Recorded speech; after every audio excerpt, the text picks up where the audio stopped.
ચાલો તમારા પાત્રોના નામ લખાવો. આ નામ રામ અને મારું નામ શ્યામ. આ શ્યામ ક્યાંથી આવ્યા રામાયણમાં? તમે કઈ સ્પર્ધા માટે આવ્યા છો? ભમરડાની સ્પર્ધામાં.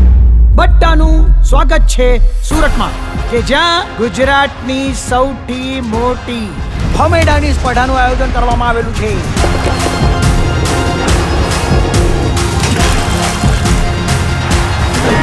ખબર નહીં, ડાક્ટર સાહેબ આવે ને એટલે મને શું થઈ જાય છે. બધુંય કામ પડતું મેલીને એની વાય નીકળી પડું.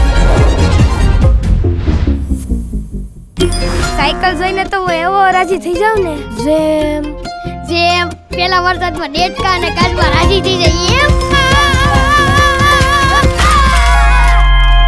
મારા બાપુએ મને ડોક્ટર બનાવવા પાછળ પૈસા પણ બહુ ખર્ચા છે અને અમારી થોડી ઘણી જમીન હતી એ વેચી નાખીને ત્યારે જઈને હું ડોક્ટર બન્યો છું. તારી પાસે જમીન છે?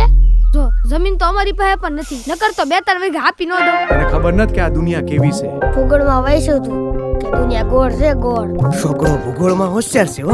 મેં તમને કેટલી વાર કીધું કે નાની મોટી નવી જૂની સાયકલ અપાઈ દો. જેથી ગણિતમાં 9 માર્ક આવે ને તેથી વિચારશું. ચમકી વખતે મોઢું ખોલવાનું નથી. મોઢું બંધ રાખશો તો ખાશો ક્યાંથી? નાકમાંથી.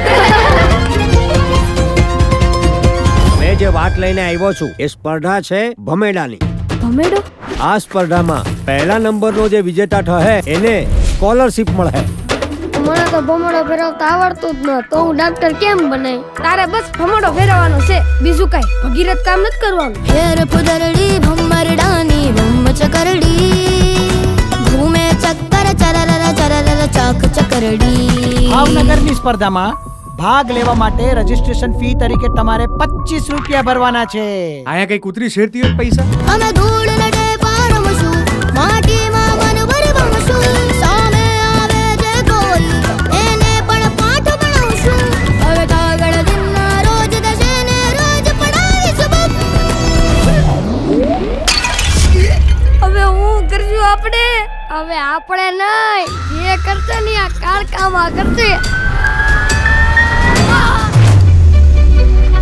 ત્યાં તો પડધામાં કેવા મોટા મોટા રમતવીરો આવશે.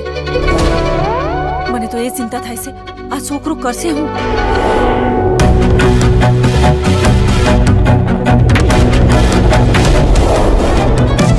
હાર જીત, સફળતા નિષ્ફળતા એ બધું આપણા હાથમાં નથી.